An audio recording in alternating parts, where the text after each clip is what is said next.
Ladies and gentlemen, today is December the 9th, 2022, past midnight, and we are about to talk about the philosophy of truth in Philosoclock with Etche Fatum. I'm going to join voice channel with him here, call him on the telephone, and we will discuss things. Bring, bring. Bring, bring. Hello? Hello there. Yo. How are you doing, sire? Doing well. Early in the morning still, but other than that, all good on this side of the planet. Do you have coffee? Yes. Good. I have dragon's milk. It's a New Holland beer. Do you like beer?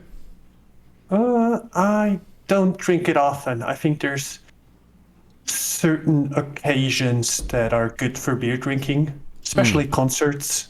Mm-hmm. But I wouldn't, like, we have beer at home, but I never just drink beer. Mm-hmm. Mm. I don't usually drink it either, mainly because I can't burp and it makes me kind of bloaty. But we did a beer tasting segment yesterday, which was pretty fun. I can enjoy the taste of beer. So I have a leftover one that I'm enjoying with the conversation tonight. And tonight, Nice. we are over a week deep in a subathon, which I've never done one of these before, and boy howdy is it quite the journey. The stream has been online continuously for 9 days. Tomorrow will be day 10. I put a 3-week cap on this. Been doing lots of different content. It's been a cool broadcasting challenge with lots of support, so I'm in a grateful mindset, a little bit tired, but pressing on and happy.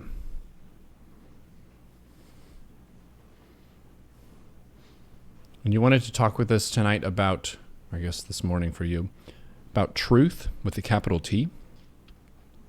Well, if there is such a thing. And also you were saying that after the Enlightenment, God went on holiday. Yeah, it's kind of debated about where he went, if it's a holiday, if he quit the job entirely. Mm-hmm. Some even claim that he is not with us anymore. So there's this rising sentiment in people, or especially in philosophers, I guess, that we have to, or we had to deal with the concept of God in a meaningful way. And yeah, this mostly unfolded after the Enlightenment, or during the Enlightenment and afterwards, because before that it was somewhat frowned upon to question the existence of God Right, or and anything he said. by frowned upon, you mean like burned at the stake. Yeah. Right. That's a pretty big frown. But fair point. So the Enlightenment, it was a period where skepticism was more valued than in the past. This is something that I've talked with Agent Smith about a bit, which is how for different eras, they'll have different weights assigned to the two ends of the spectrum. One of them is strengthen your convictions being seen as virtuous, and then skepticism and doubt and flexibility in your beliefs as being seen as virtuous and good. And the Enlightenment is a very heavy swing in the direction of examining things, testing things, questioning things. For a lot of medieval times and so on, it was about how hard will you go to bat for your religion and how pious are you. Yeah, so the Enlightenment basically was this swing back after the Dark Ages, or the medieval period, to call them a bit a nicer name, where this swing was the other direction, where there was no questioning, because the premise of this all coming from and this all being enacted through God was set in stone. Mm-hmm.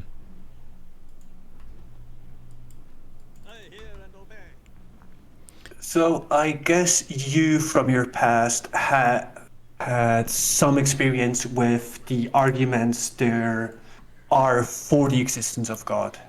Yes. Christian apologetics. is the department that they would call it, or theology, the study of the nature of specifically theism, where there is one big powerful God, as opposed to polytheism, where you've got a bunch of medium power gods.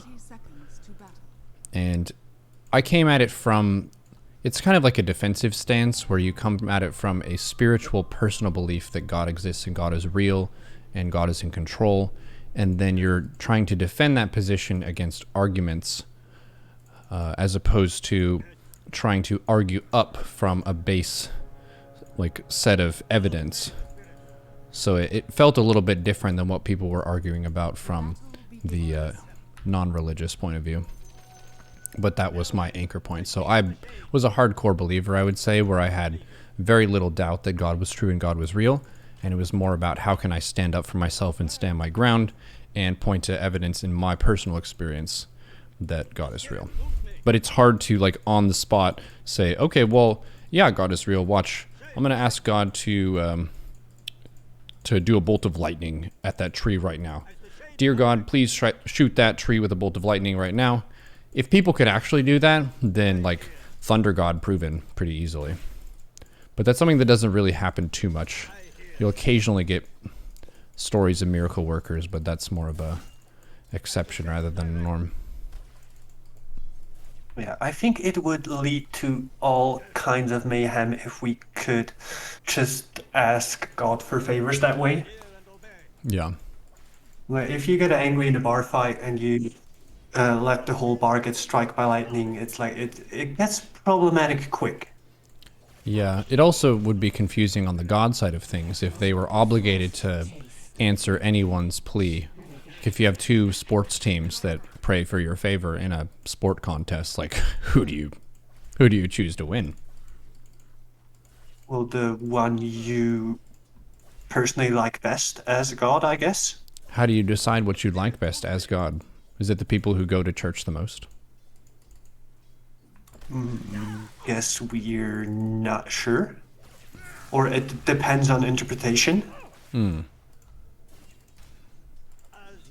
I think, like, in my view, if this was a thing, it would most likely be judged on who lives the most virtuously. This brings into question how big the virtue of believing in God and worshiping Him is valued. Like, if you count, or if God counts this too heavily, it'd be hard for a really virtuous non-believer to make the cut.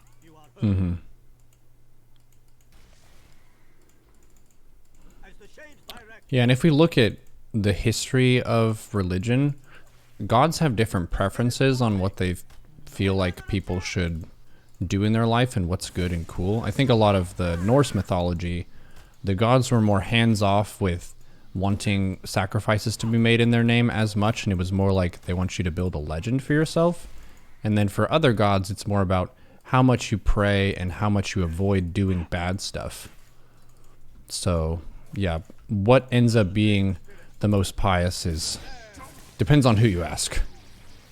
Yeah, and I think this is a good example of the, I guess, socioeconomic influences of worship, because in the more northern regions, it was harder to come by things to put as sacrifice than it would have been in a region more south.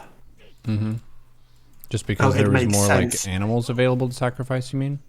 Yeah, animals, plants, whatever. Like, there's just better vegetation. There's less winter. You don't have to keep stuff as much. So it's this is a really good example of something we'll talk about later, of where morality in terms of religious belief or just in general come from, and it almost always serving some kind of purpose. But yeah, let's look at the specific arguments for God as outlined by what was it? Thomas Aquinas? Aquinas? Yeah. So he had five specific arguments to, I guess, scientifically prove God's existence. And this was during a time where we didn't have the scientific method as we know today, where you can kind of back check the things you were doing. It's, I guess, as good of a scientific argument as you can find, because there hasn't been added much to this.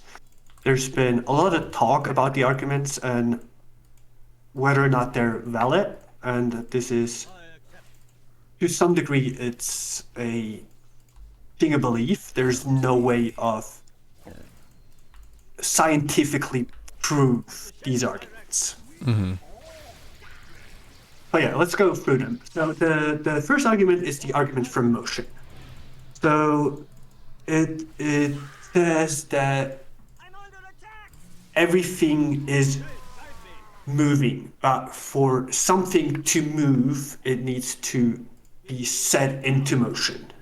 Like it doesn't just move out of nowhere. And for something to do this first move, there needs to be the first mover. The prime mover, yeah. Yeah. For all intents and purposes, we'll call this prime mover God. So God is the being that set all things into motion.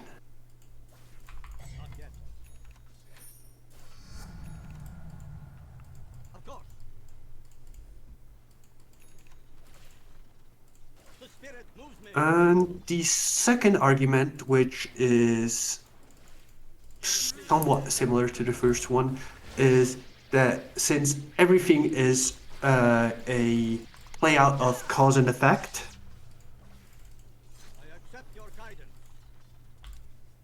that God is also the first cause of things. So he wasn't only the first motion, but the first reason behind the motion as well. It seems like an assumption, because you could do the same argument of, well, the prime mover needed a mover. Yeah. And also that it's, you always have this problem with the regress, that it always needs to go back. But if the God had a mover before it, just that would be God, and the other would be the sub-God, I guess. So the argument can go backward as well. Or it's just the first thing that moved thing, or the first action ever taken, that was God. But it begs the question on where God came from and what caused that. So yeah. And what God is made of. Yeah. And where he lives. Also whether he likes beer and he drinks that at concerts or not. We have a lot of questions for God. Absolutely. And this goes well into the third argument, which is the argument from necessity. So everything exists and nothing can come from nothing. So there needs to be something that exists at all time, and this existence has to be God.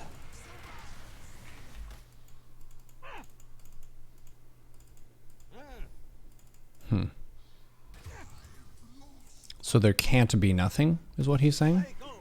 Yep. Why not? Not sure. I think nothing is kind of boring. Oh, right. Also, if nothing's there, there's also nothing there to observe it. So it's the question of, if the tree falls in the wood and no one is there to hear it, do the other trees laugh at it?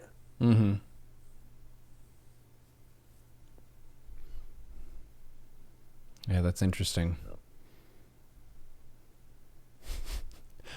This might not be exactly on point with the analogy in question, but there are some of these questions you can ask.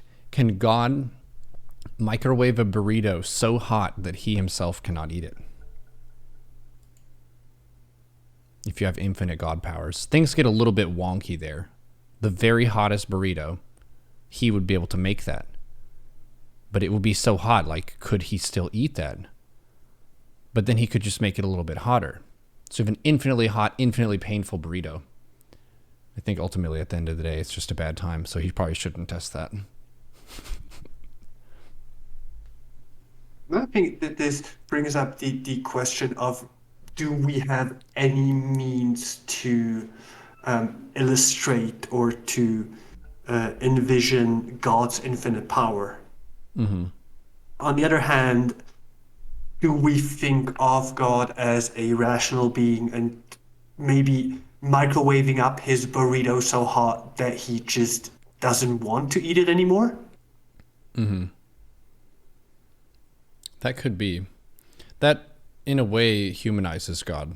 And I think a lot of what religions tend to do is they ascribe human characteristics to them. This isn't just for monotheistic gods, but also a lot of gods of other religious traditions, where they'll do selfish or envious things that are kind of petty that you could see humans doing in your local village, but they make a story where a god did that kind of a thing.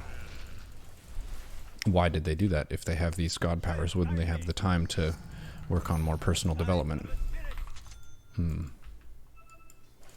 Well, with infinite amount of time, I guess you're up to some petty mischief every once in a while. Yeah. That sounds like the monkeys on a typewriter are going to make Shakespeare eventually. Yeah. Although I am critical about that. Mm-hmm. You don't think they could? I think they could, but I think like it's basically this is just something to illustrate how big infinity is. Mm-hmm.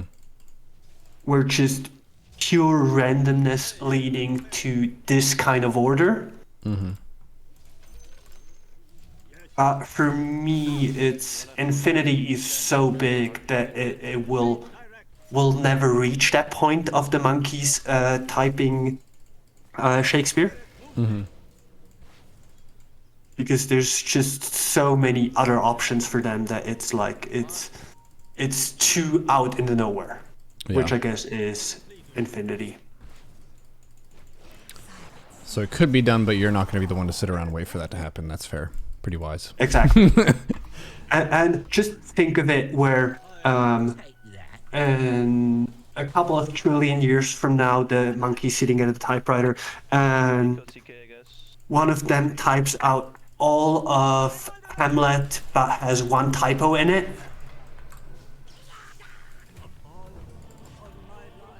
It's too much to bear. Yeah, that would be a really major disappointment.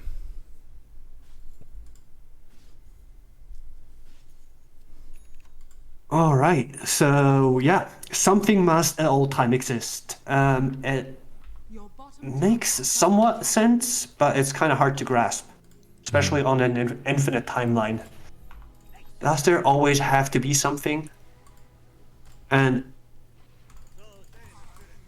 the question of, is there only something if there's someone experiencing it or visualizing, perceiving it, I guess would be the right way of putting it. Mm-hmm. Like, is existence only a thing if existence is perceived? Mm-hmm. Do you need an observer for something to happen? To me, it seems like no. Like a bear can shit in the woods even if nobody was watching.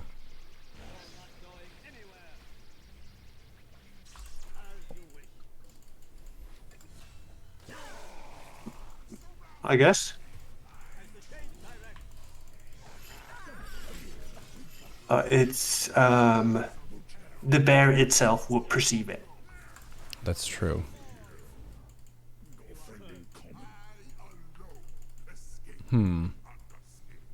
Yeah, but you've got lots of stuff that happens, like rocks out in space crash into stuff and they don't have the sentience to be aware of what's happening. But most people would argue that if something craters into the moon, then that was a real event, even if nobody saw it, because you can see the evidence after.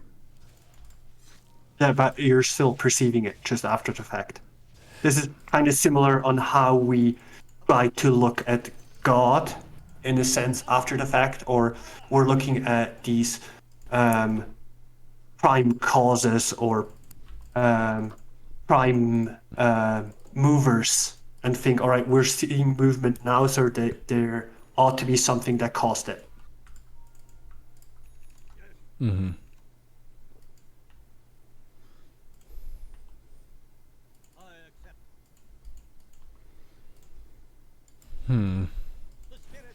This isn't super convincing. It's kind of fuzzy. You can kind of see why it would be hard to make progress on this, but it does go to some fundamental claims, which aren't really God specific. Like, he's not really specifically talking about the Christian God, but Thomas Aquinas, I believe, is Christian. Yeah. Do you know what kind he was? Which variety of Christian? I'm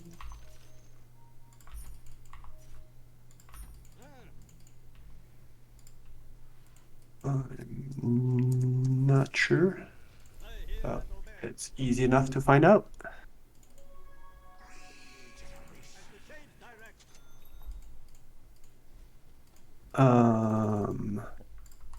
So he was a Dominican friar.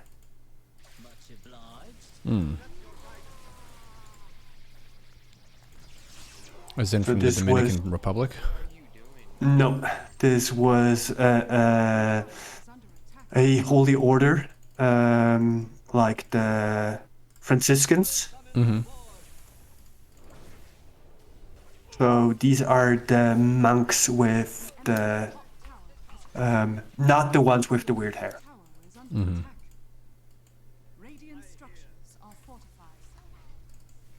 The monks with the weird hair, I believe they cut their hair to leave an opening for God to communicate with them better.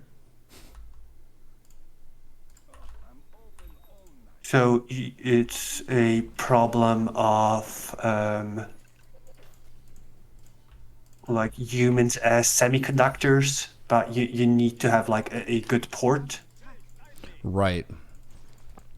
Because hair is like, it really obstructs prayer. Yeah. Yeah. That makes sense. It's one of the reasons why you're supposed to take your hat off when you pray. Hats also are key blockers of that. So Aquinas believed that there had to be a person who started everything and that it must have been God.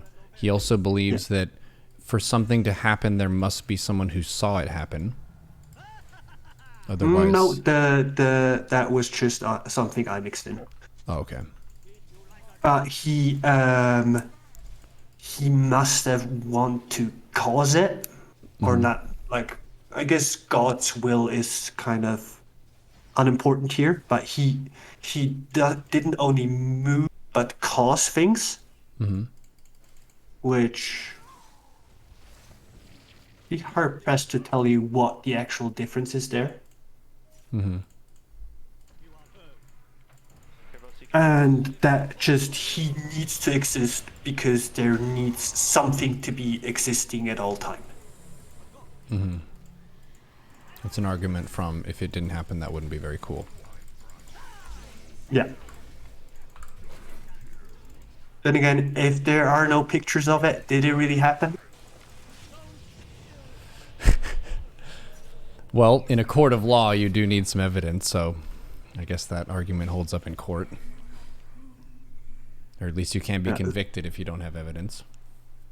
Yeah. The fourth argument is the argument from graduation, which is that there are different qualities to things. So some things are hotter or colder, or there are holy or unholy, they are better or worse. Like, it's just everything. We can think of most things as a in how much they differ from another thing. So something is bigger, something is smaller, but there needs to be something by which all good, in this case, is measured from. There needs to be something perfect to derive from what's how these different things relate to each other. And this perfect being is God. We need a perfect yardstick to measure with. Exactly. But this is a yardstick for morality. Interesting. The first thing that came to mind for me was golf and how the measuring point is par, which is like pretty good. That's like a decent showing, but it's not perfection. It's not perfect golf. That would be a hole-in-one every time. But that's not what Aquinas is arguing. He's arguing that you need the hole-in-one as your reference point. Hole-in-one on every hole. And I don't think a hole-in-one is possible on something that is like a par 4 and upwards, where it's just the distance is too long. Yeah, or it's like around trees that you couldn't shoot over. But yeah, if it's not a hole-in-one, it's just not perfect enough to measure the other golf games. This makes perfect sense.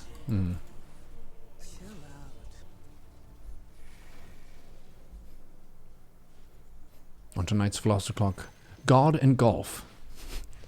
I think God could hit a hole-in-one on every one of those. And the fifth argument, which is, I guess, the one that is still used the most, or is the thing that people can relate to the most, and it's the argument from design. And this is often called the watchmaker's analogy, where if you were to come up on a clock in while walking through the woods and you have never seen a clock before, you would see as you perceive it, as you try to figure out what it is, what it does, you would figure out that it measures time, or it is a way to illustrate time. And by seeing this and seeing its complexity and just how beautifully it was made, assuming you got a beautiful clock, you need to infer there was a watchmaker. Like someone had to design all of this because everything fits so perfectly. And that this designer of all things, and this being the universe, the laws of nature, I guess, and humans alongside of everything else, that this watchmaker is God. That runs into problems when you have defective creatures in the world. So a watch is more or less a working item. You could see a crappy watch, and then that would kind of imply a maker that doesn't do things very well. So that runs into issues with birth defects of various creatures, just different things that get closed out of an ecosystem and lose a niche and then go extinct. It's like, why were those made? If you looked at that, you would say, okay, this is a watchmaker who's still trying to figure things out. Shamit, what the fuck are you doing, dude? Push now. Just go. Push now. Go push. Up your ult on it. Yes, this doesn't make a particular argument about whether or not God was a good watchmaker. Missing, bro. You might have to back. It just it states that there needed to be someone to come up with the design. Not judging whether or not it was a shitty design in the first place. Shit, bro.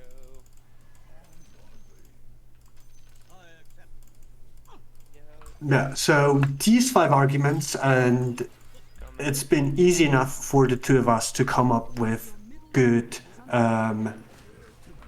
good counter questions to these arguments, that you could see why it was a bit harder than Thomas Aquinas thought to definitively prove the existence of God. It basically comes down to whether or not we want to believe in him or we've been taught to believe in him. But that's not the only flaw in the argument. So one thing that has been pointed out after these were made was that, as you said already, this is not necessarily a good argument for the Christian God.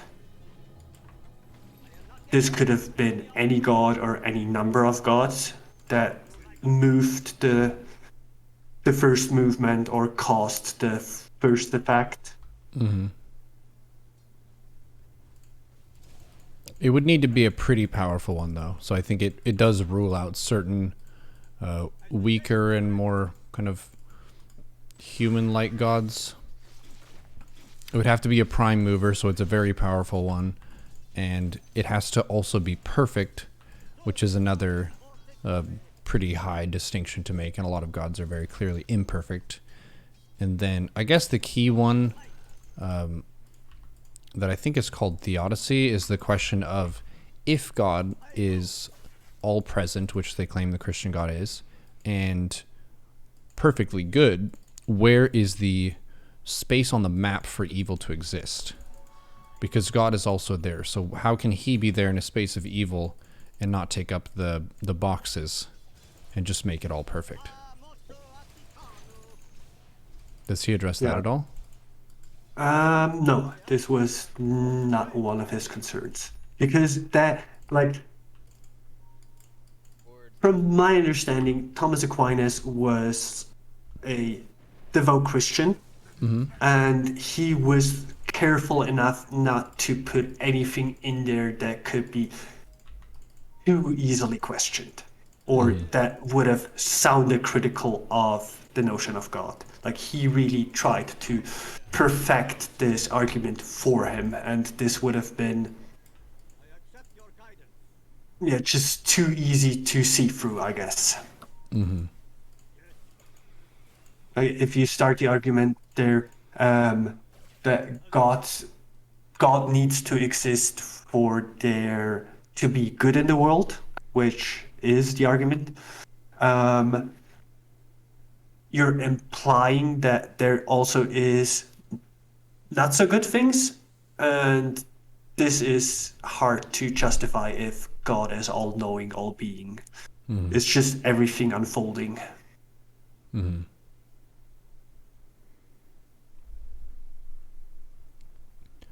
Yeah, the rationale that was given to me as a young Christian who had questions was God has to allow some evil if he also is going to allow free will and agency of creatures other than himself. So it's sort of like permissive parenting, where if you were fully controlling all the time and you were perfect, then you would force your children to be perfect. But then they would be more or less robots that are just doing your bidding rather than actual agents in the universe. Yeah, I think of it as free will is kind of the dark matter in terms of moral claims, where we need it to be there for math to make sense. And we've talked about free will before, and I sure hope we have it, but it's kind of similar to all the arguments for God. There's more arguments why there shouldn't be free will than there are arguments for it. So it's a tough claim to make stick that we have free will, but it's also difficult to disprove.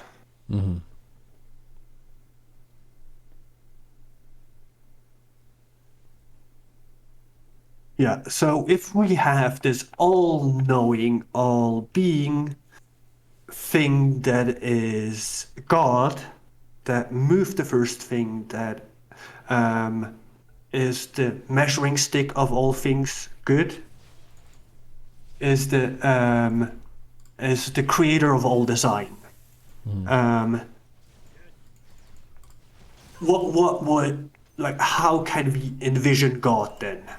This was the question that Baruch Spinoza was trying to solve. And so we're well into the Enlightenment already. At his time, he was a Jewish scholar living in the Netherlands, or what we now know as the Netherlands. It was the Dutch Republic at the time. And his best and only solution to this problem of having a God that does everything, knows everything, is that God literally is everything. So for him, the word God and nature were interchangeable. They are the same. But would that apply to humans?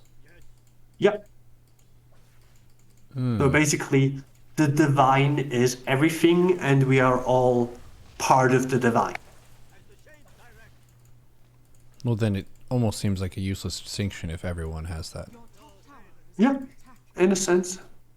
It comes with some moral implications, where basically our belief in God, or the lack of our believing in the Christian God, would also be a statement of the divine.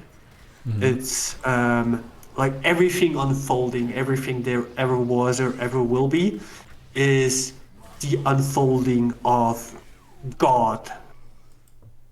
And he argued that from us being as God but not as perfect, we can always aim towards being better and towards getting closer to the divine. Your middle tower is under attack. All have sinned and fall short of the glory of God is in the Bible.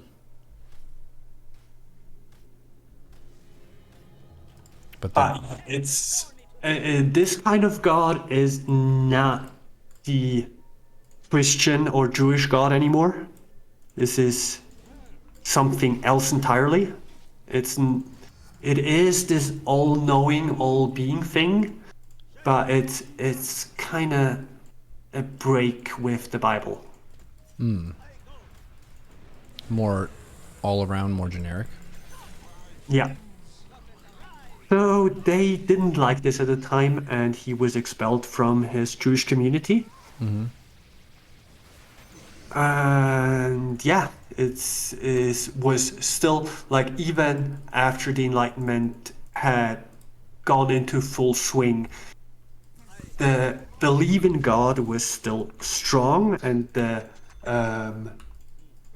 it's not something we should take lightly or to mess with, in a sense.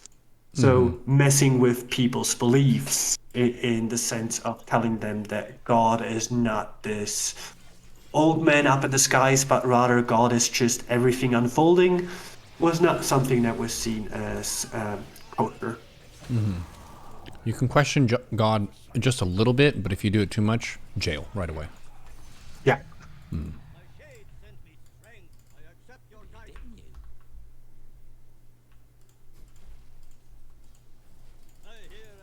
Talk about another God being better than the Christian God, also jail.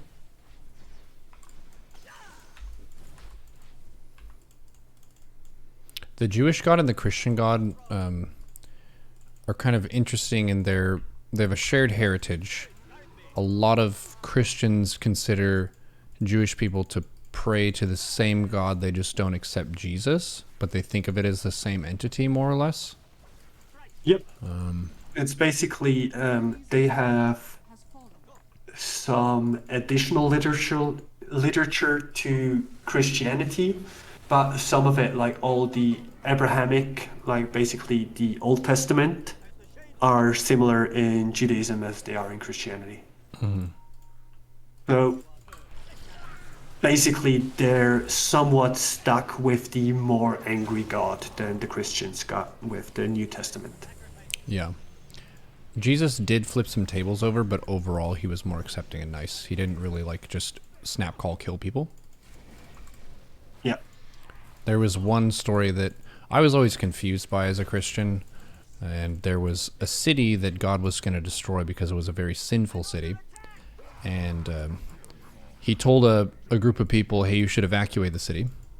And they said, okay. And he said, and whatever you do, don't look back at the city.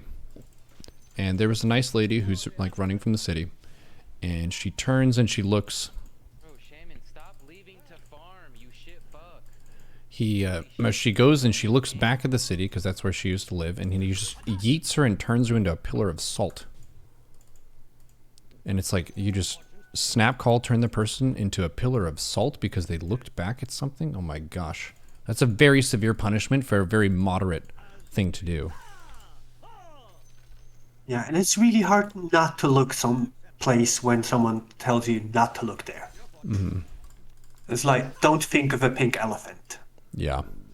kind of situation. Yeah, whatever you do, don't think about a pink elephant. Anyone in the chat who just did, press 3. Because you might face some consequences for that.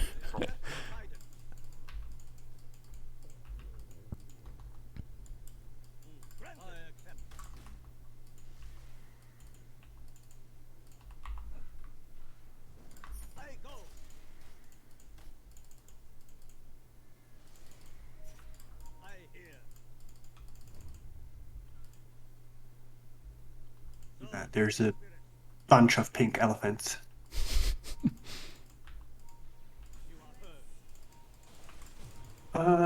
Yeah, so this was one thing that was happening. At a similar time, Kierkegaard was working on his, I guess we could say, his beliefs about God. And he really wanted to believe, but it was like rationality made it kind of difficult for him. So he wanted it to be true, but he struggled to find reasons to believe it. Mm-hmm. Which is, it is just interesting to read how he writes about it and how he makes argument for it, but also sees the flaws in his own argumentation. Basically, he was, I guess, more so for himself than for anyone else, trying to work through the whole issue of, is there reason to believe, and if so, what do we believe in, and what does this mean for our life? Mm-hmm.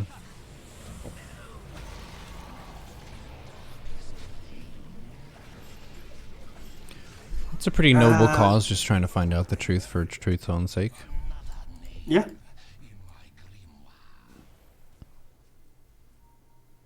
And it can drive you crazy when it's something that is by its nature unprovable, Mm-hmm. at least in a scientific sense.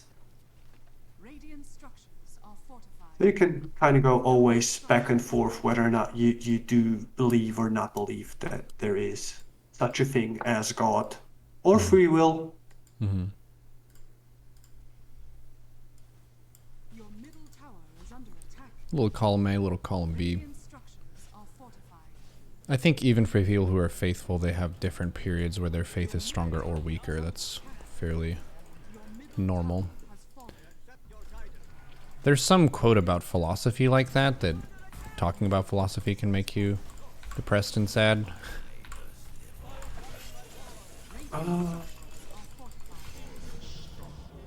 I don't think it necessarily has to, but there's this tendency of we like things to be either black or white, things to be easy and to make sense.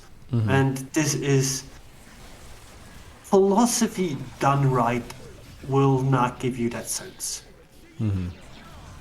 It's just everything's kind of grayish or different colors, and it's just hard to pinpoint what is left or right or wrong, up or down. Yeah, it's all a big mess. It doesn't really give you a crisp guide for living. Your middle tower has fallen. It can And- tell you maybe how to process what's going on, but it doesn't give you the end answers.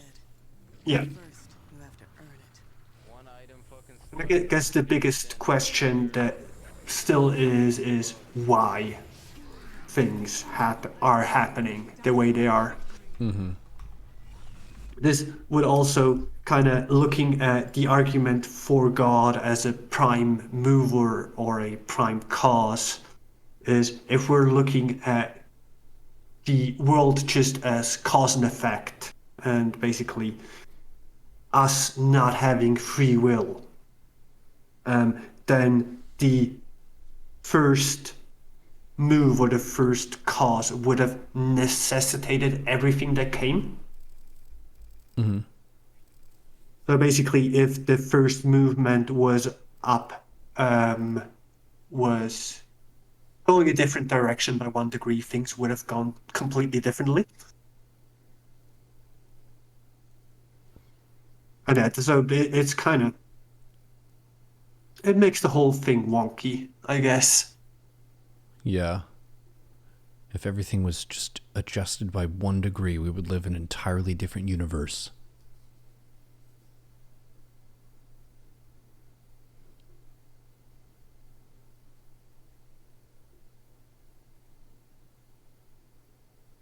Oh, and then we get to one of my favorite points in philosophy. We have Nietzsche coming around.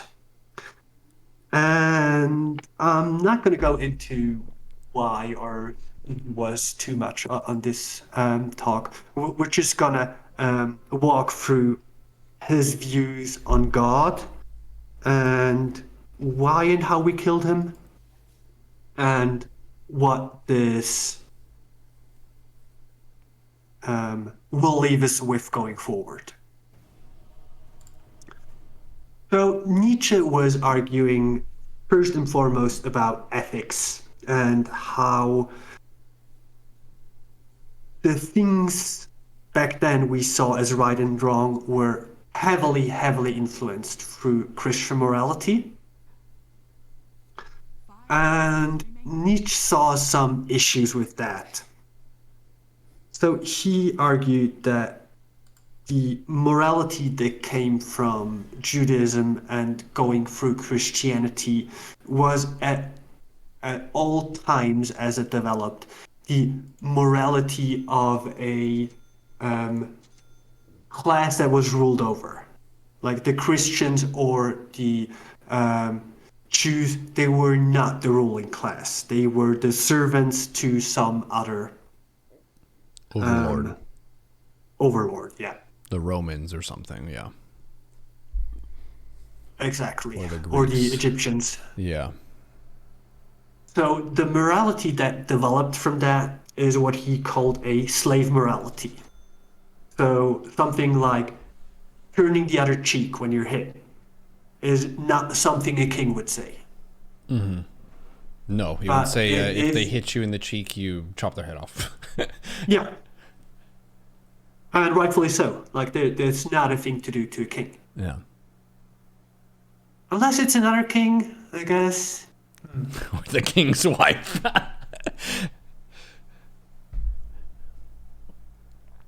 Yeah, but I guess this happens in private. But if you're slapped in public, their head will come up most likely.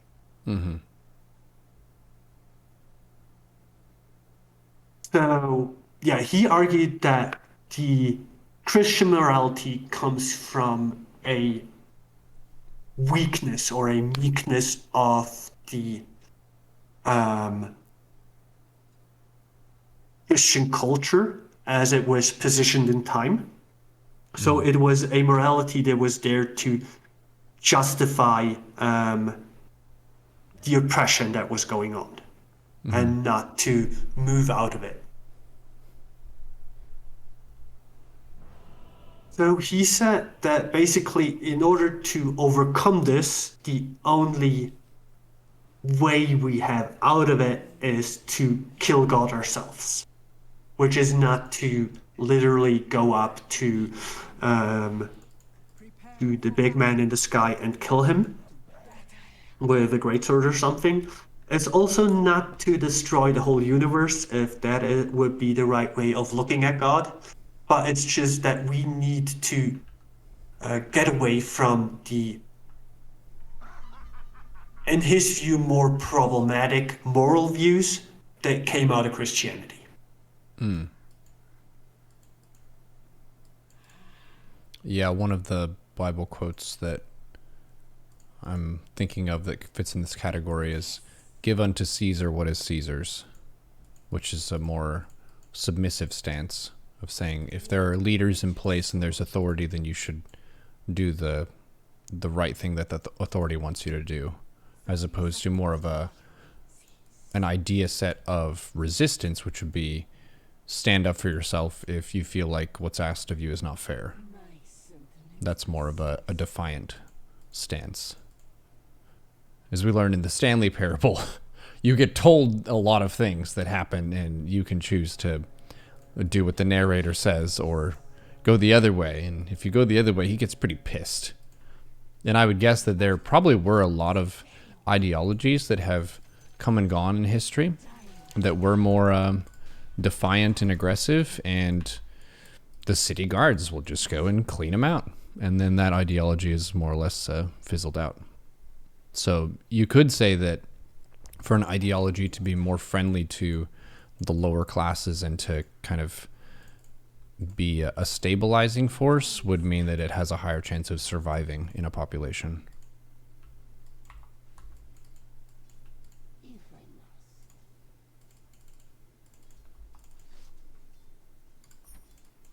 I could see that, but I don't think the Christian faith was very good to common folks during medieval ages. So it's also a question of who wields the power, how they wield it, and what kind of influence they can take on people. Because basically the distinction between the church and the faith during medieval times is important here, where the church was doing a lot of, let's call them not so good stuff, while also doing good. I don't want to take that away from them. But it's the salvation out of it would have always been God, but God was controlled by the church, like what we perceive as God. So they were the problem and the solution in one. Mm-hmm. So it's kind of hard to get away from that. Like when you're being oppressed and you're somewhat, one of your only options is to pray to God to not be oppressed anymore, but your oppressors are in control of God. It kind of gets messy. Yeah, the thing that's coming to mind is the control of information, where the people who are reading the Word of God in church get to choose where in the Bible they read from, and they also would choose like what language they read in. So maybe they're reading in Latin, and only the people who are educated get to even understand what's going on. Yeah. Another interesting factor would be how to translate the different versions of the Bible. Like, what do we take in? What do we take out? How do we translate different sections? And how do we interpret different sections as well? Like, just because you can get down to a good translation doesn't mean that it's free from being interpreted in many different ways. Mm-hmm.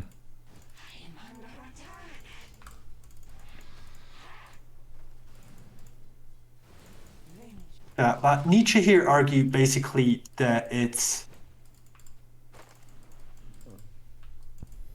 he's arguing that the means don't justify the end. Mm. So that doesn't even matter if there is a God or not. It's basically if he's not used for the right purpose, which he wasn't, it doesn't matter. That's kind of like what is the utility of God? How is he helping people and how is he changing people's behavior?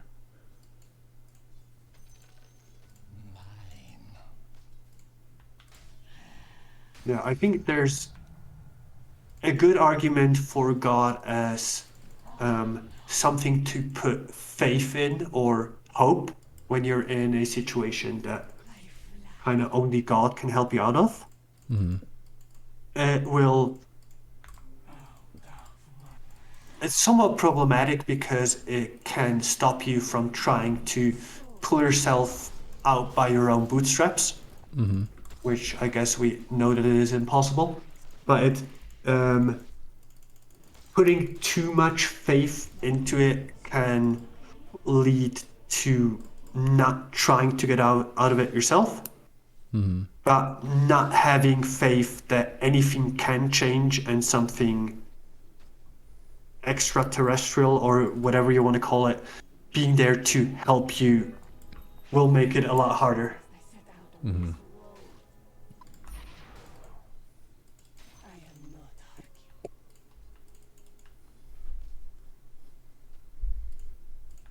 Phone call. Yeah.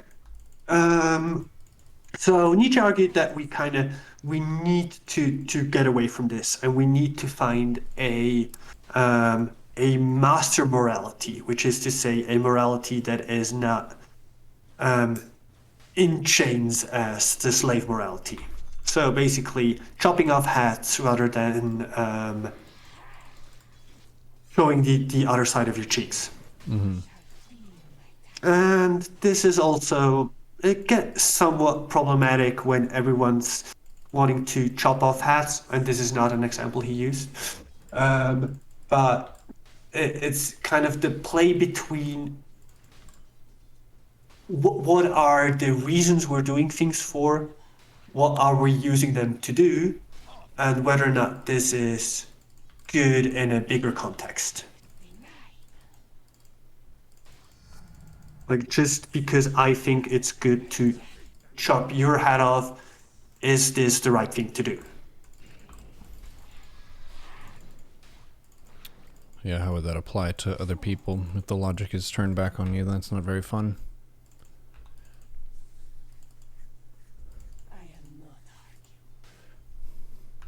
And this was basically after Kant wrote about the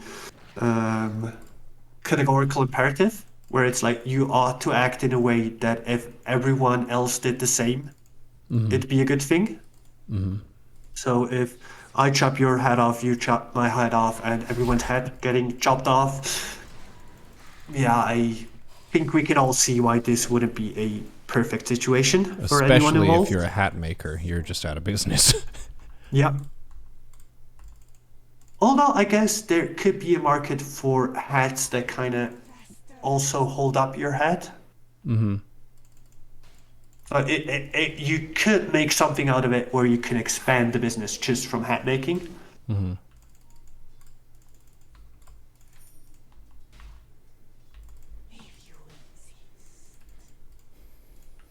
structures are fortified.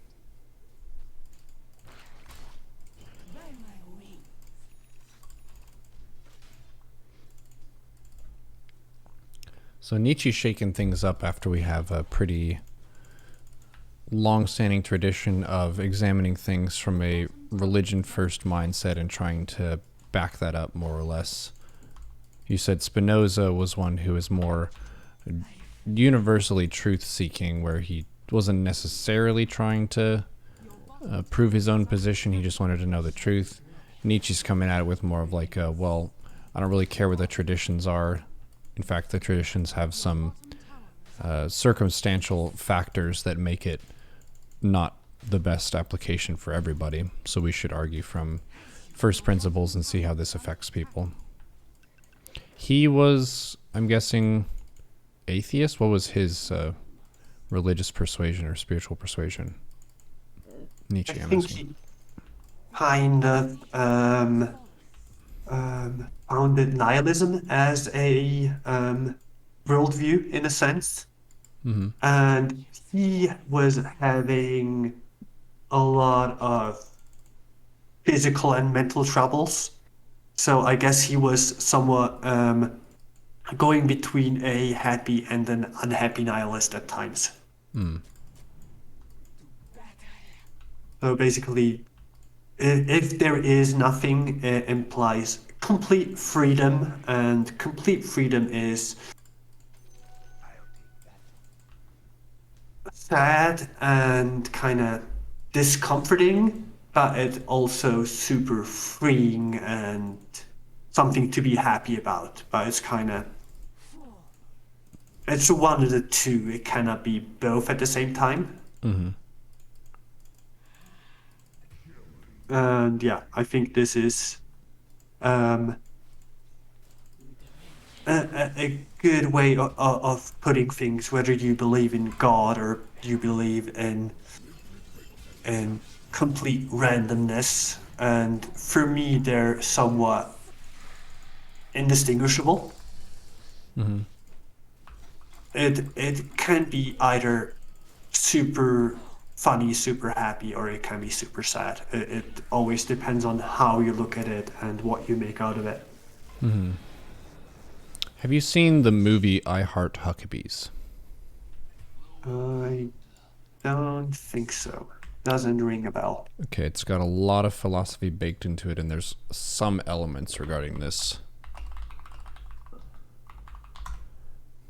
One of the things is we were talking about everything being part of the Great Divine.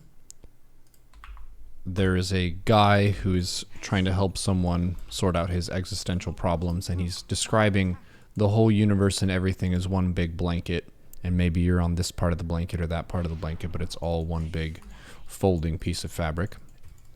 And then there's a up and coming sort of life coach, philosophy student person who's starting her own business and making her own book, and she has more of the nihilistic bent of go play in the mud and do whatever you want. It doesn't matter. Hit yourself with a balloon kind of a thing to conk yourself out a little bit, because it's fun and it'll kind of shake up your thinking a little bit. I think you would enjoy it quite a bit. Covers That looks multiple of the interesting. things we've talked about so far, yeah. Your top tower is under attack. Link it in the chat for people who are curious.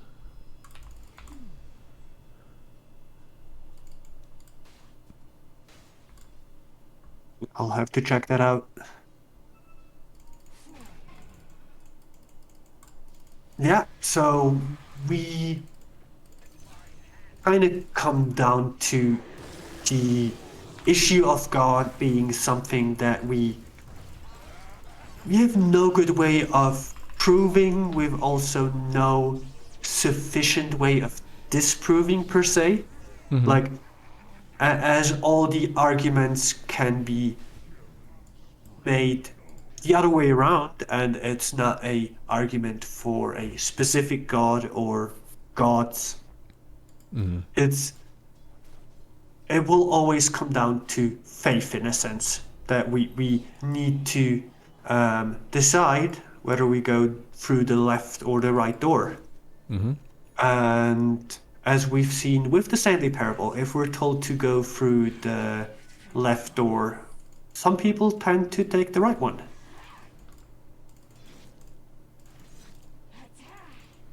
It was a really interesting game. So for people who are curious what we're talking about, there's a video game called The Stanley Parable.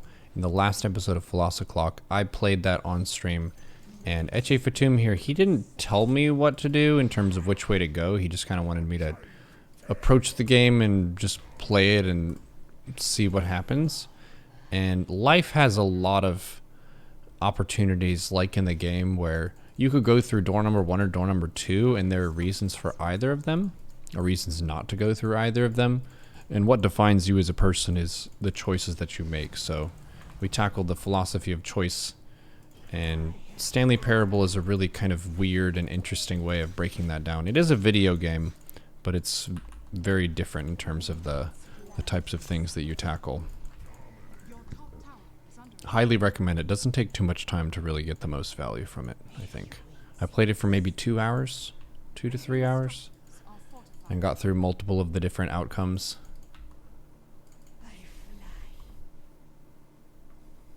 Yeah, it's an all-over mind-bending experience that tells you a lot about the nature of decision-making, as well as a lot about the nature of games itself, and how we're always just part of something that was already written out. And to some degree, believing in God would be something similar unfolding, where we're just walking the path that was already laid out in front of us, and we don't have agency. Or we could have free choice along the way, and then what's the point in there being a god or someone designing everything if the design can be messed with?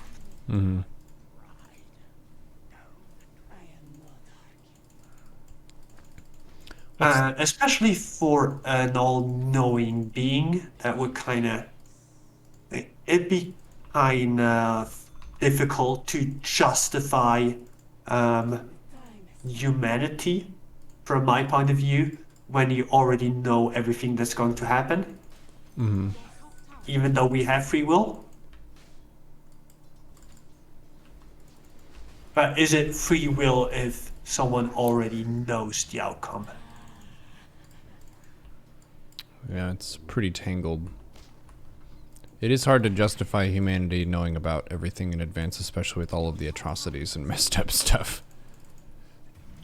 There's a lot of good stuff mixed in as well, but yeah, I definitely struggled with, and I think one of the cornerstones of me questioning God was the grappling with how much evil was in the world based on how perfect God was described to be.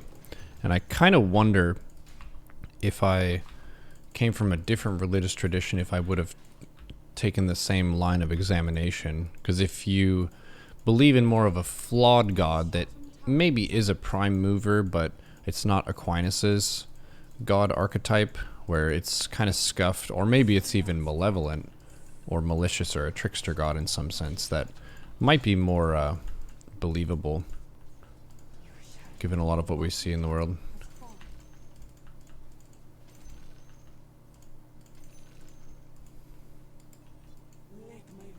Yeah, so we always struggle with what is God and how should we think of him, it, however you want to call this. And it's not something that we will ever have a good way of thinking of in any sense. And this is kind of where I want to do this segue into the other topic tonight, which is what the title says, the philosophy about truth, and the capital T in truth, where this is not a subjective truth, but something that is objectively true and will always be this way and cannot be interpreted any other way, which is something that's really hard to come by, if not completely impossible. But we tend to think of things as being objectively true, which, yeah, comes with all sorts of shenanigans.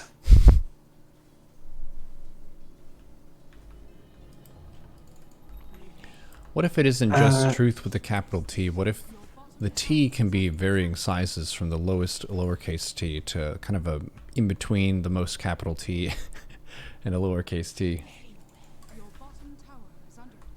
There's definitely degrees of truthfulness where it's like this is more true than other things.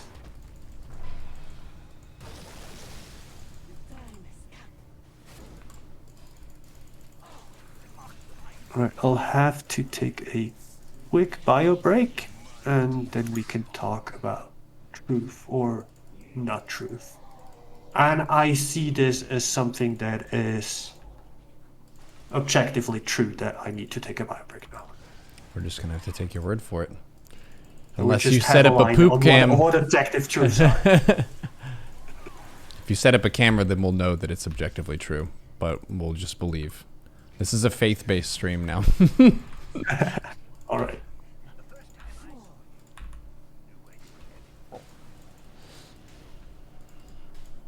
The problem is making the Bible an instruction manual. You should view it as a book about how people before us imagined God. We don't have to imagine God the same way. Roshan has fallen to the dark. So in a sense, I've kind of gone just talking about my own personal spiritual journey from a perspective of, all right, I'm like super sure that God exists and is real and is in control and made everything, to, okay, maybe that's not the case, but it seems like it would be kind of sad and lonely if God wasn't real, to a more like holy shit perspective of, wow, it's kind of badass, but we're just out here surviving on a rock in space and making do with stone tools and teching up from there. That's pretty badass and cool. I think a lot of times there's the sort of stance that believing in God is something that's necessarily a thing that you need to have. Just to have like a good reality to be in. But you could be in a pretty cool reality where people are just like roughing it. Has anyone seen the anime show Dr. Stone? It's kind of like that. This show gets a little bit boring at a point, but the idea of teching up from nothing just by your own wit and by your own experimentation is pretty cool. So I've gone from like, oh man, well, if there's no God, then what? To, actually, this is a pretty interesting story that we're all involved in here. Happy to be sharing it with you, fam. And if you do believe in God, you're welcome here in the stream. And I hope you feel comfortable sharing your beliefs as long as you're respectful to other people. Because that's the most important thing. I come from a religious family, and I still have good meals with them, good fellowship, and all that.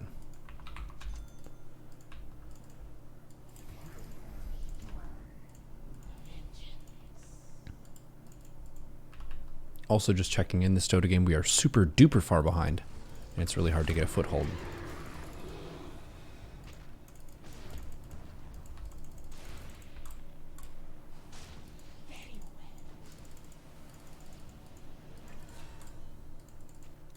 Your bottom tower is under attack.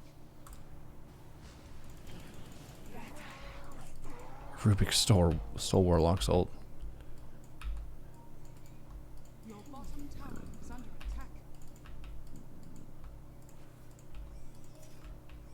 By the bloody pinion. Your bottom tower is under attack.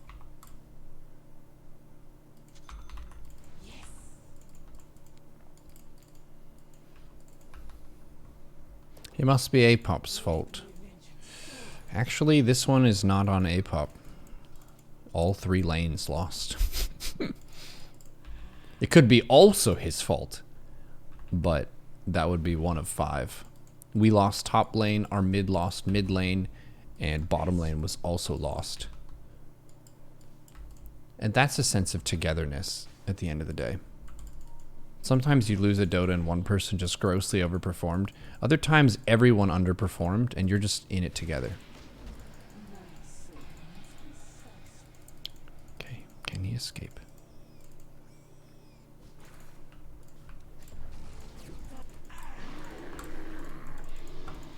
Whoa. Oh, whoa, whoa. Oh, oh no. Oh, what the fuck? Oh.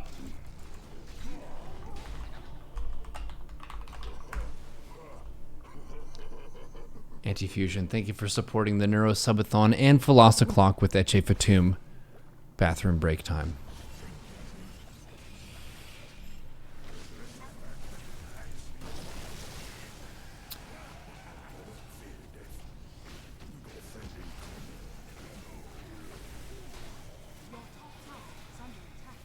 How are we doing in terms of the Dota game? We are super far behind, but there's actually a pretty decent fight happening for us right now. So there's hope. There's a light at the end of the tunnel. Okay, the light in the tunnel is going away now. Okay, we're super behind.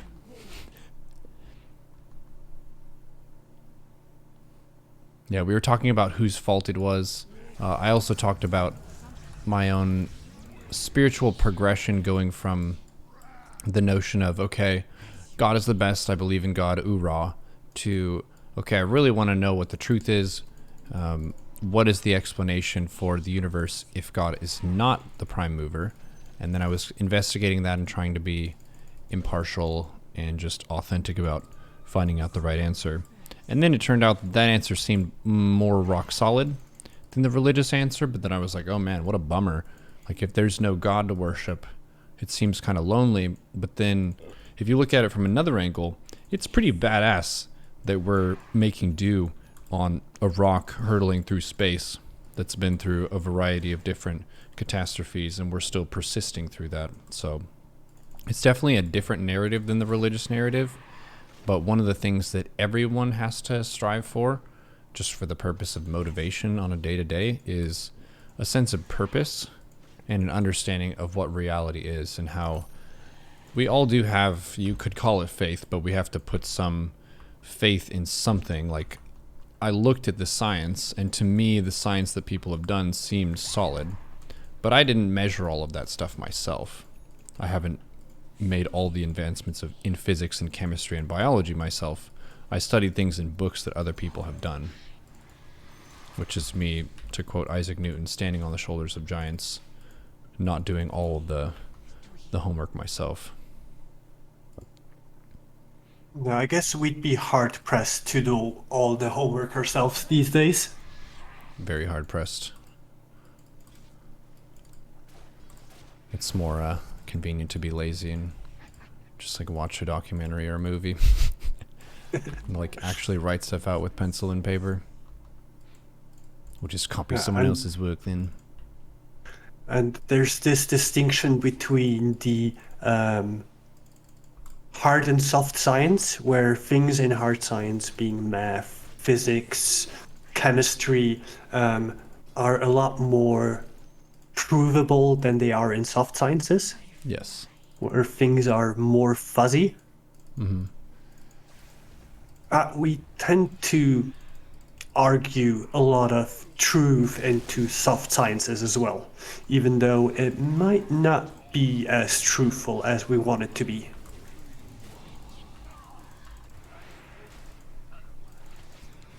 And this is, to some degree, what's playing out in politics, where we just have different views on what the world is, how the world should be, and how we can get from one place to another. Mm-hmm. And the play out of these different beliefs or truths is where life happens, I guess, where we're figuring out what is the right thing to do or the wrong thing to do, and then make a decision based on that. Mm-hmm. And there's nothing nefarious about it per se, unless we're playing it out to the extremes. And this is where truth, capital T truth, becomes problematic. It's the question on the if the ends justify the means, if the ends are not proven, Mm-hmm. or are wrong, and whether or not we can do bad things for good goals, or if we should abstain from doing bad things even though it has a good aim to it. It's a difficult question to answer in ethics. Mm-hmm. But it all comes down to what we believe to be true in the first place. Mm-hmm.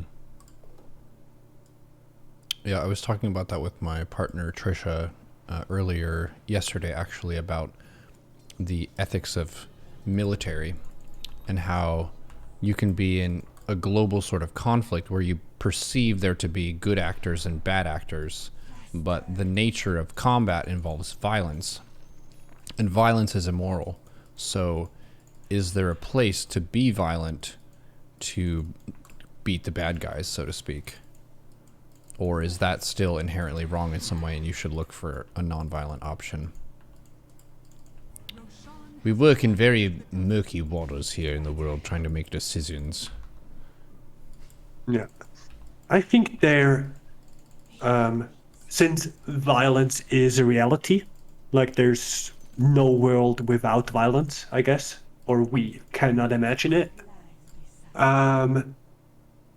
There has to be room for violence, but it should always be a last resort.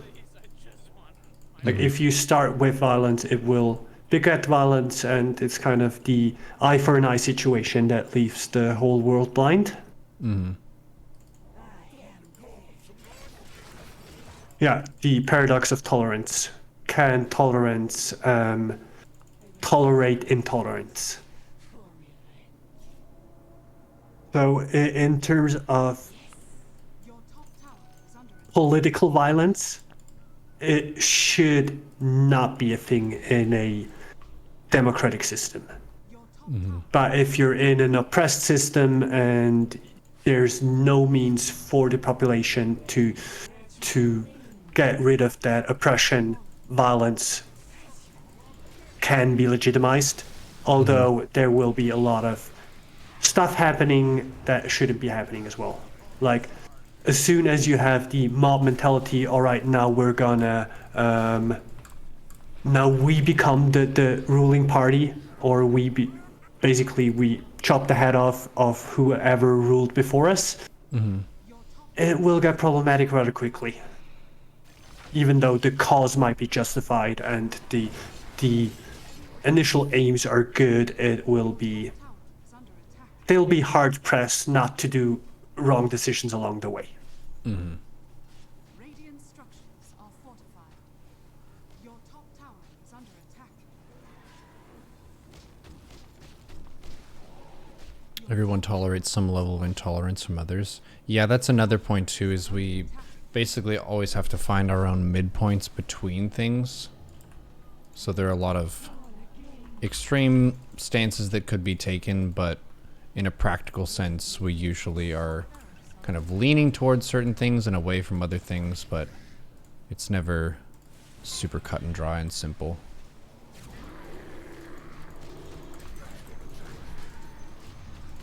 enemy's bottom tower has fallen. It does make it a bit fuzzy to decide what to do. Wouldn't it be nice to just have a build order we could follow?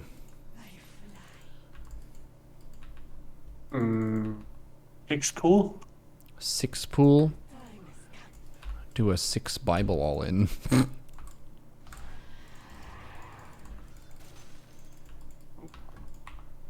Yeah, and I think that this is where a lot of the problems in terms of argumentation these days arise from, where we're, to some degree, we're aware of things not being black and white, but we really want them to be. And we want to be on the right side of history or an argument. We want the things we believe to be right to be objectively true. And this is where, in my opinion, philosophy really comes in handy for people to get an understanding of where their convictions might not be bad in an ethical sense, but they're not true in an objective sense.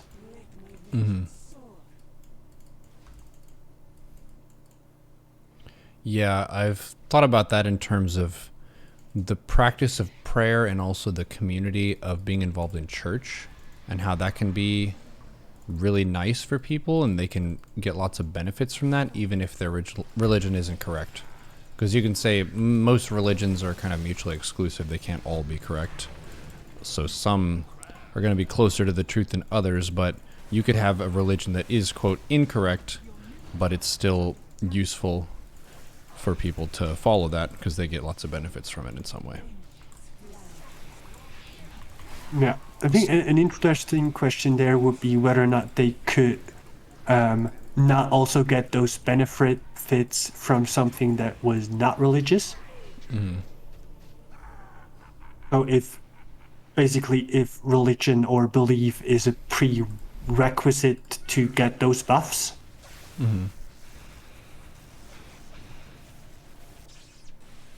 Yeah, I think for some buffs, it sort of feels like it. I don't know of similar small groups, support groups, at least at scale, for non-religious people.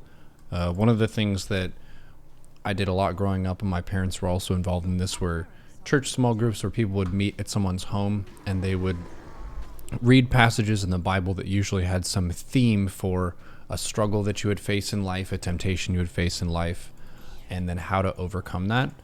And non-religious people also have similar problems in their life, but do they have the same opportunities for meetups and discussion and stuff like that? I don't think there's quite as much of a framework for that. Maybe people know about that. Do you have atheist friends that you hang out with and talk about the decisions that you make in life? We're kind of doing that now in a sense, where we're trying to break down how people have thought over time and what the better ways forward are. But with church, it's a little bit more structured and ironed out because I think they've had more time to work on that over generations. Interestingly enough, I don't need atheist friends per se to talk about this.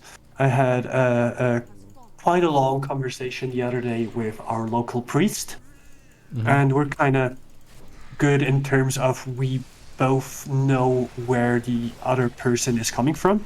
Basically, him believing in God and me not. And there's a lot of questions in terms of morality, how we should do things, how we should live our life, that can be talked about no matter if God exists or not. Like, basically, the existence of God does answer some questions absolutely, but most questions are still out in the open.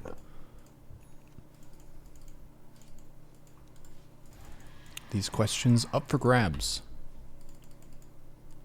Can you answer them in your lifetime for yourself, or at least get close enough to an answer that you feel settled in?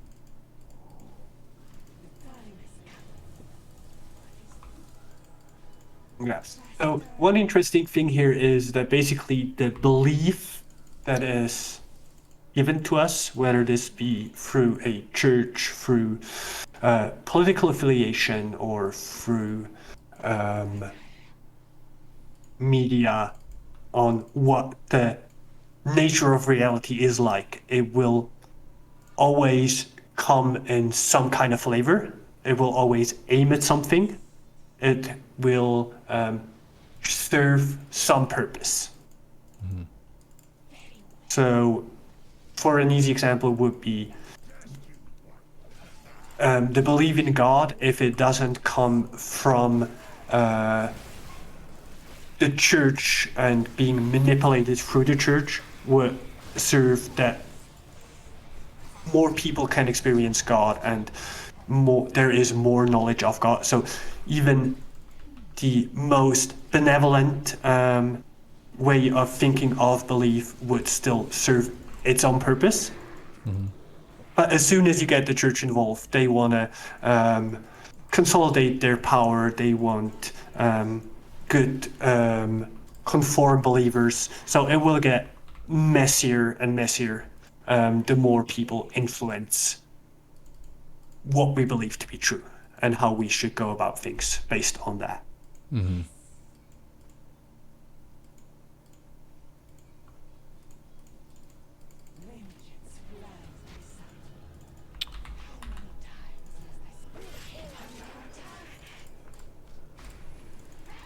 People can be messing stuff up, can muddy the waters, introduce doubt and confusion and so on.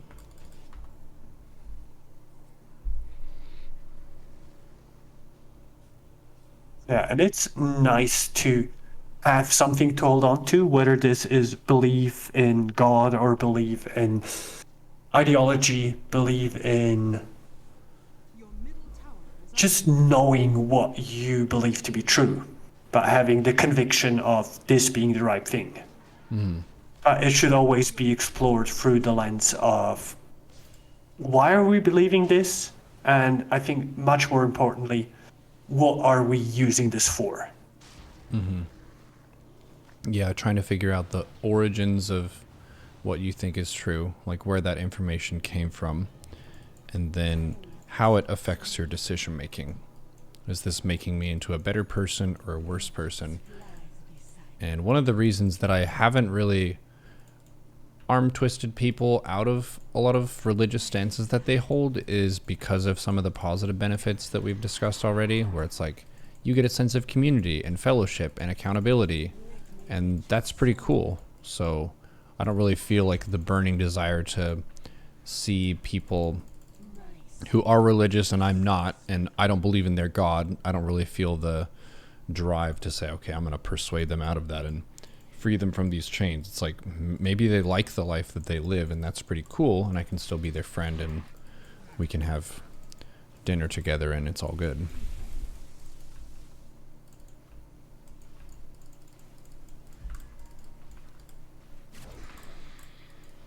Yeah, it's the question of the purpose the belief serves.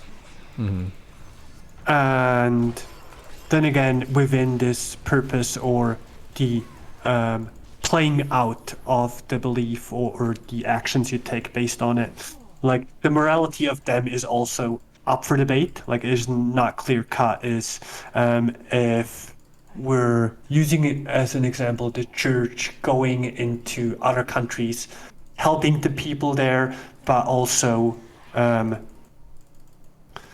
basically oppressing them through the belief. Like, you have to be a believer in order to be helped. We could kind of look at it, all right, this, it does some good, it does some bad. Where are we coming down to? And just the I think the reason I started or I wanted to talk about this is the world nowadays, we seem very unsure about what reality is or what is the truth, what is good and bad. There seems to be a lot of discussion about what is the right way to go forward. And we're in a total disagreement about what it is that we should do. And I don't, like, I, for myself, have opinions on what the right way is, so, but I don't want to tell you or tell chat what they should believe to be true. But just to your bottom tower is under attack. approach your own ideology with more skepticism, because everything we believe to be true are subjectively true only in these terms of soft sciences. Like, we convince ourselves of something being true, being the right thing to do, but it's most definitely not. Which isn't to say that the opposite of it is true or would be a better way of doing things. I think at the end of the day, we need to look at it from a point of what will this belief make me do, and does this serve a good purpose? I think also not just what it'll make you do, but how it will make you feel about the world. One of the things that I would caution people to be mindful of is whenever you're consuming information that pushes you in a hateful or derogatory leaning toward other people. Because a lot of the way that we consume information now is online or on TV, and they're competing with each other for your attention. And one of the factors that can make their news or whatever more successful is to make it spicy by talking shit about groups of people, saying that this group of people is dumb, they're less hardworking, they're worse people, and how sometimes that can make people feel relatively better about themselves, but it puts hatred within you. And you could say that's a toxic ideology that is holding society back because it doesn't allow you to have conversations with people and understand their perspective because you're being dismissive of them. And all kinds of political orientations and religions can have this flavor to them. You can have Christians who think like this, you can have atheists who think like this, you can have people who are left-leaning or right-leaning politically who can be dismissive of the other side. And how if you believe in an objective reality, you believe that we're all on the same planet, so somebody is more correct than someone else. And sometimes it's you that's incorrect. And one of the biggest things that you can possibly achieve as a person, in my opinion, is your ability to identify when you've got something wrong and be able to update and adjust your belief. Like, that's really the big play. So yeah, as Ejefidin was saying, be open to being skeptical about yourself and the information that you've browsed, because we browse a lot of flawed information. You could almost say, if there is no truth with a capital T, or it's very rare to find, that you're always dealing with partially flawed information, and it's your job as a good steward of information to be able to find out what the flaws are and sift out the good from that information from the bad. Yeah. I think we have a moral obligation to examine our own beliefs more critical than we do the belief of others. But it's just easier to think of others as being wrong and having bad ideas and being kind of stupid and us being right, and therefore we don't need to consider the other's viewpoint. Mm-hmm. And one very interesting factor, especially in terms of media, is fear, and how we're kind of told to fear X and Y, fear. I guess communism is a big thing in the US, or fear war. Fear the Russians was big for some time, but there's fear that the economy will go down, or that migrants take your job. Like there's plenty of fear. You can fear almost anything, and there's always some truth in these claims, but they're always exaggerated to some point just to facilitate that fear that will come out of it. And the problem with fear is it stops us from making good decisions.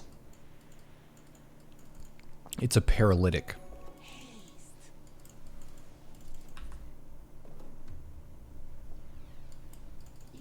It stuns you. I'm scared, what do I do?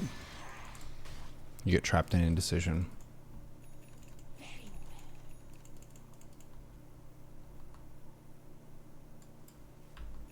And then courage, which can still involve the presence of fear, is acknowledging fear for what it is, but then still making a decision to move forward in some direction. Yeah. The ancient Greek view of how to be a good person was 3 different parts. First is knowledge, knowing what is right and wrong. Second is courage, to do the right thing. And third would be temperance, not to do the wrong thing. But this gets tricky when we have this uncertainty about what is true or what is not true.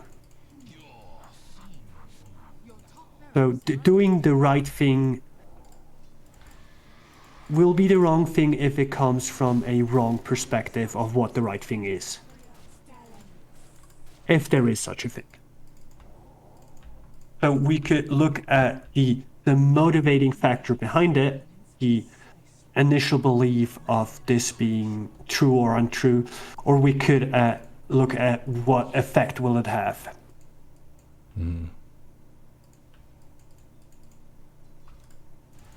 Yeah, ethics. It's messy. It's messy and it requires daily examination.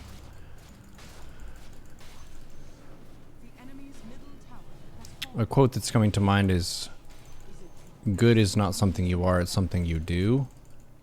And it's sort of like, truth is not something it is, it's something that you seek. Kind of like perfection in a sense.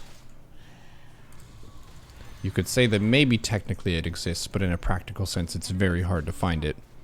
And it's changing constantly. Because new information is coming in, the reality that we live in is changing over time. So how are you able to adjust with that? And stay current. Current with the times of truthiness.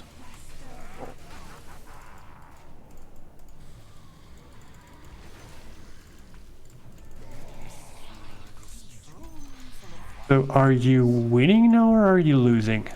It's a pretty close game, actually. It's tough to tell. It's pretty back and forth. Depends on who you ask. If you ask the enemy team, they might say them. We were suddenly very ahead, and now we're less ahead. I sure don't understand this game. Yeah, we've been getting pummeled the whole game, but we took a really good fight, and then we took a less good fight.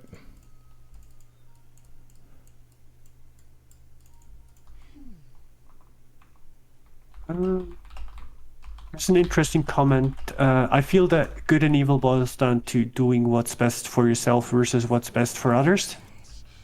I can see where that argument is coming from.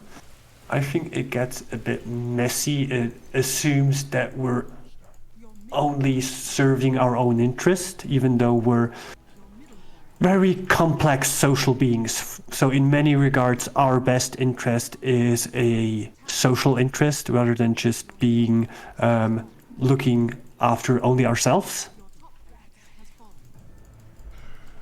And just looking after ourselves is also not necessarily bad. I was just talking about this today in the context of playing Dota and how sometimes people feel the urge to berate their teammate and call them shit.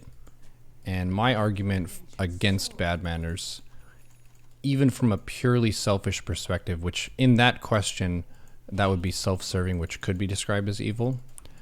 You could be respectful to your teammate, not because you like them or you care about them or you care about their feelings. You simply want to win for your own selfish personal MMR. So sometimes I think doing the selfish act is also the socially correct or good thing to do. So you can be selfish and good at the same time. I don't think they're mutually exclusive.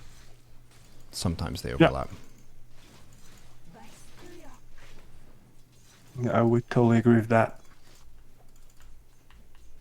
But also you should be considerate of people's feelings because they matter and they share your hobbies and stuff. You're saying how bad of a person can they be if they also enjoy the same game as you? Mm-hmm. At least we have similar taste.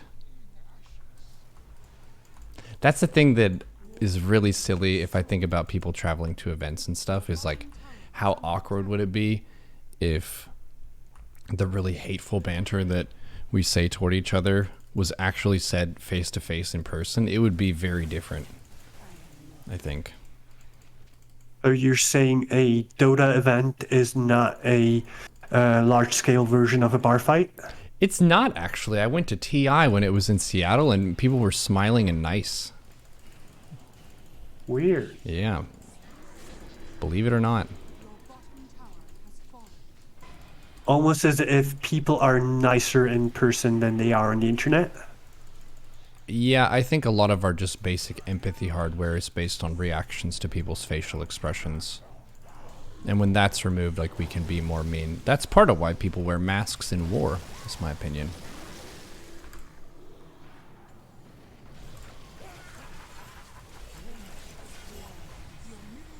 Covered that up. You don't have to worry about people relating to you in some way. You can just get focused on the violence.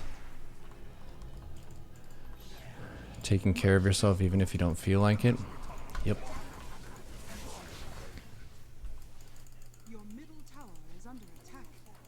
Your bottom barracks has Yeah, removal of consequences is a big thing there. When you don't have to fear that someone knows this was you that did the thing, it's hard to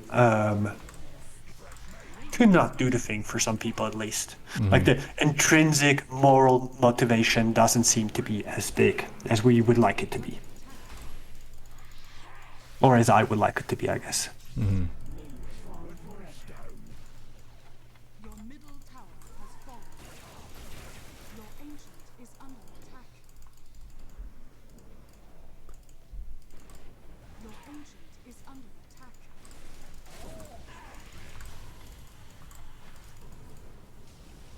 At the end of this game, I'm going to be nice to my team.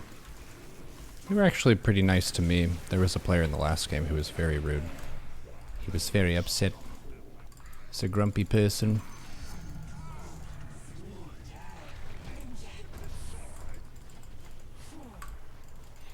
No, but I think the kind of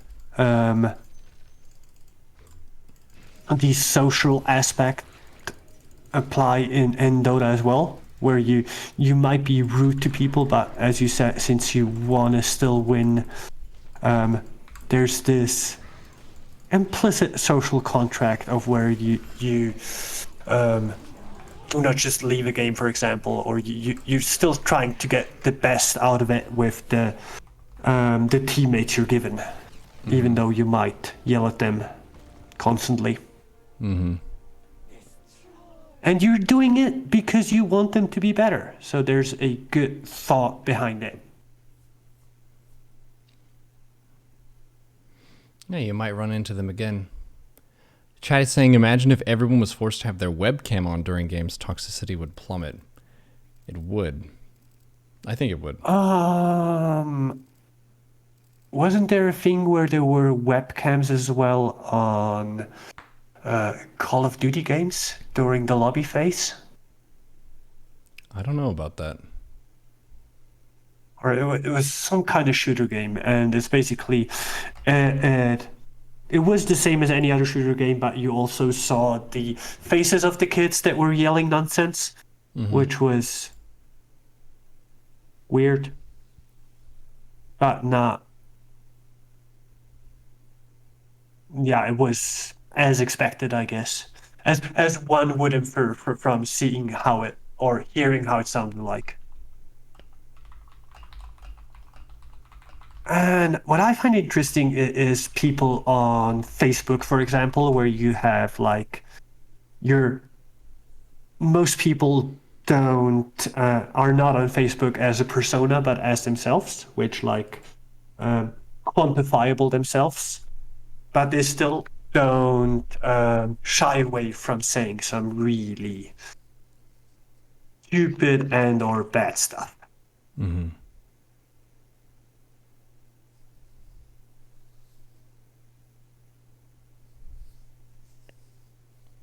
Yeah, so I guess the question, where does all of this leave us with in terms of, is there truth, or how do we make good decisions based on the lack of objective truth out there?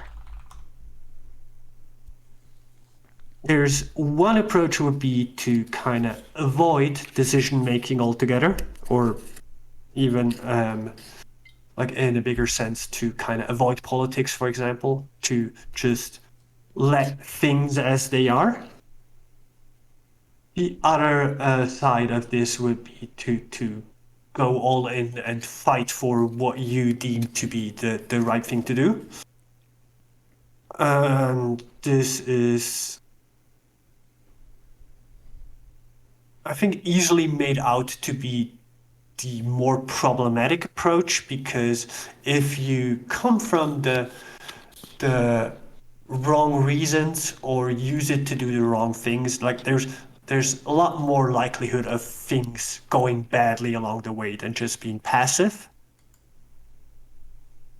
But I think passivity is also the wrong approach.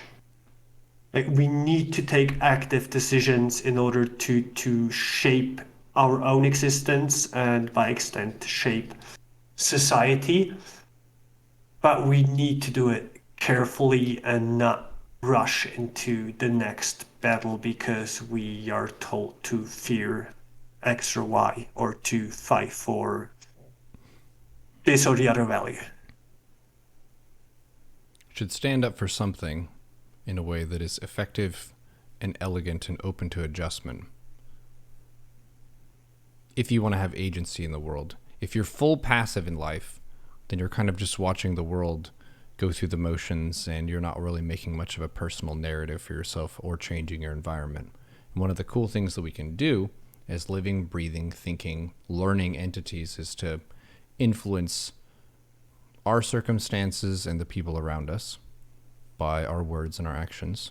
So yeah, do some stuff.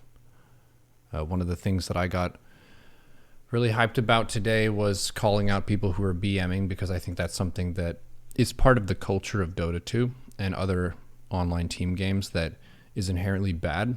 And for someone to be confrontational and call people out and try to bring them into a more respectful level of banter is going to benefit people.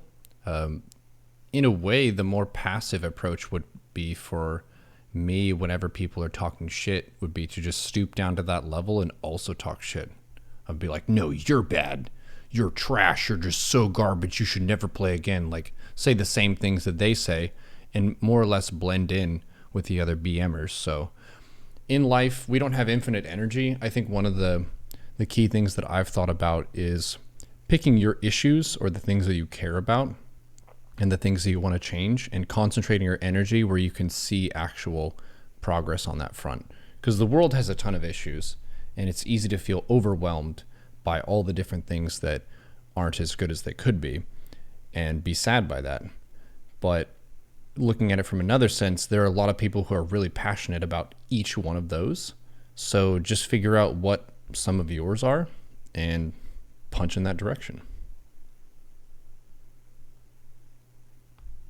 Yeah, but being open to examine your own beliefs and questioning them, I think for me what's always been a good exercise is looking at other other viewpoints and trying to find ways on where I would agree with them.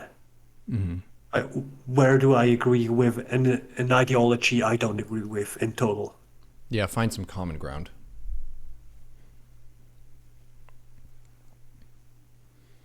Yeah, I like that approach a lot. That's more of a diplomat stance than a firebrand. A firebrand is going to be someone who believes that they are so right and others are so wrong that they need to convince people or make them know that they're wrong. The diplomat is more trying to figure out, okay, I'm coming from a different place from you, but I believe that we have shared interests and I want to work together with you toward achieving those shared interests. And that's more what we need, I think. If you're looking at the landscape of politics and news, they get incentivized to polarize us.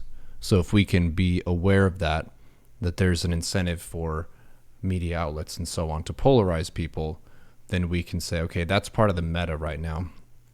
But we as citizens and as individual actors can look at, okay, there's biased media on both sides, but we share the same roads. We have the same cities together. We're living next to each other. We're neighbors. We have some shared problems that are not unique to one persuasion over another. They're part of the truth of the world that we live in. Let's work on it. Yeah, and as long as the subject of politic or religion doesn't come up, we can work with almost anyone. It's like as soon as we start to think that the other person is wrong or is not part of our in-group, that we get a problem with working together, even though it, like the fundamental values could be the same, but once you perceive someone as coming from the wrong viewpoint, it doesn't matter what they seek in terms of outcome. Which is also, like, basically we're looking at the other as we're looking at what's wrong with them, and if we agree on what outcome we want, we just look on where they're wrong in terms of where they came from, and vice versa. As history has told us, we're kind of good at working together, even though there's a lot of things where it doesn't work as smoothly as we'd like it to be. Humans are pretty social. We're kind of have this thing down of separating into different traits, into different mastery of things, and we divide our labor amongst ourselves so everyone can do something they're either good at or they like to do or both or neither. But basically, we find ways to make society as a whole work, which is pretty impressive in the first place. And then we're kind of playing out this game of, but I'm right within this system, which is there's no objective truth to either way of the argument.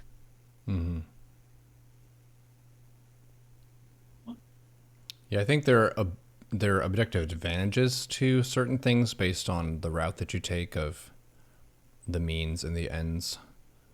But yeah, it's very hard to completely prove a lot of things in life. And a lot of people get stuck on that step of, I want to make sure that I'm the most correct, as opposed to what is the effective circumstance that I'm in and how can I navigate that. Truth is kind of like an ocean, and you're on a boat, and you can sail on that ocean, but you can't know everything that's in the ocean. You might like to know. It would take you a very long time to painstakingly swim through all of it. You would need to go up for air.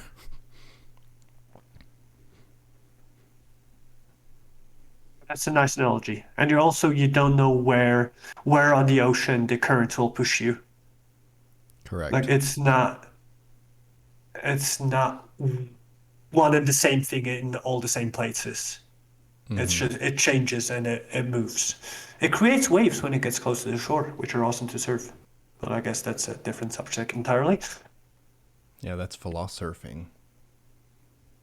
It made me think of the skepticism and the flexibility of beliefs and how the winds can change and how you can stubbornly have your sail facing a certain way and then not take advantage of the wind, or notice, okay, the circumstances are different now. Maybe it's possible that I could update my understanding of the world and the way that I navigate it so you move in a different direction. Fun question for people in the chat or in the comments of the video.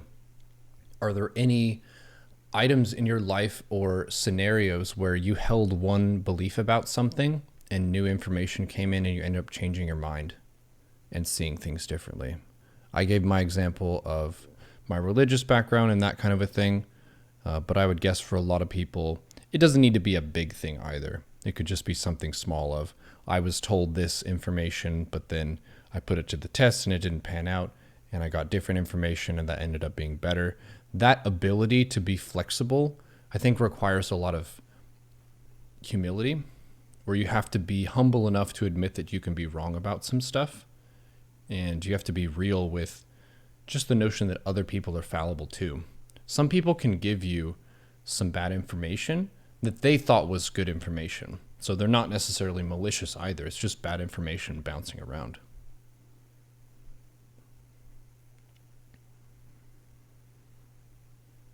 But good luck navigating all of that. There's probably stuff that I believe now that's incorrect that I can update later on. It's a little bit spooky to think about that, but it's statistically highly probable that we all have some misconceptions that we carry around. Yeah, I think it's a good standpoint to start from accepting that you might be wrong, and there's always new, better quote unquote information that could update your viewpoint. And I've tried to come up with something, but I'm sure there are many things where I changed my beliefs over time, but I don't have as poignant as an example as you have with faith. I think for me, the point of kind of not caring as much about religion anymore was when our religious teacher told us that basically there were other people going around thinking they were the messiahs at around the same time as Jesus was. And I was thinking, all right, so why do we believe this guy? Because he had It's the coolest been- miracles. Yeah. I guess turning water into wine is quite neat as a party trick. Walking on water is also a very cool party trick. Resurrection, that's a big one. So when Jesus is walking on water and if he turns it to wine, can he still walk on it? Wine is mostly water, so I would guess it would be similar. Yeah, I would think he still could. All right. That would be a lot of wine. He just turns a whole sea into wine. All the winos would come running.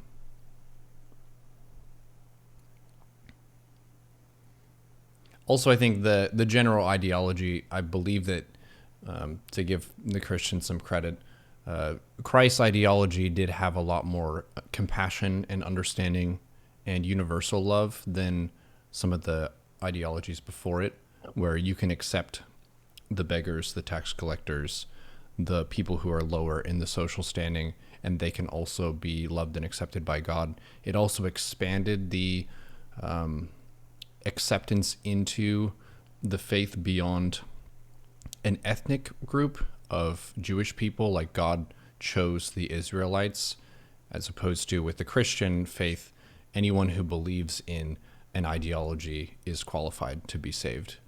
That made it more applicable to everybody, as opposed to just certain groups.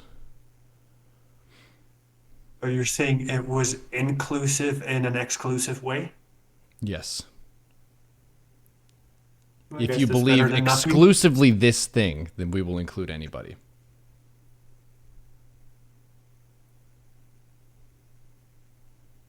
Free for everyone, but certain additions apply. Yes, certain restrictions may apply.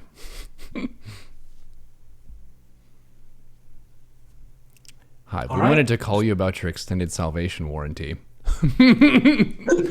We're looking at it expiring in about 400,000 years, and we don't want you to be thrown out of heaven. So, well, this was cool. Truth is a slippery subject. Appreciate you helping us break it down. Thomas Aquinas is the dude who tried to tie everything together from the theistic perspective of why there must be God and why there must be a universal truth. Do you believe in a universal truth with a capital T? Or do you just try to shuffle around and juggle the lowercase t truth? It's a tricky one. Thank you, H.A. Fatum, for coming on for Philosoclock. Congratulations Thank on you your for new having me. your new spawn that's on the way. Thank you. I don't know if you're cool with announcing that or talking about that, but I'll guess there's things to be talked about in the future, but as for now, we're just having to wait another 6 or so months. But we're super happy about it and looking forward to this yeah, there is a build. very interesting experience, I guess, is a good way of putting it. Yeah, there is a build time. It takes a long time to warp in human units. Yes. Chat says congrats. Well, appreciate you all tuning in to another episode of Philosoclock with H.A. Fatum during the first ever Neuro Subathon. Share with us in the comments your thoughts and your musing on truth, and we will see you the next time we tackle the big questions on the waves of philosophy. Stay safe, and don't believe all the bullshit you read on the internet. Thank you.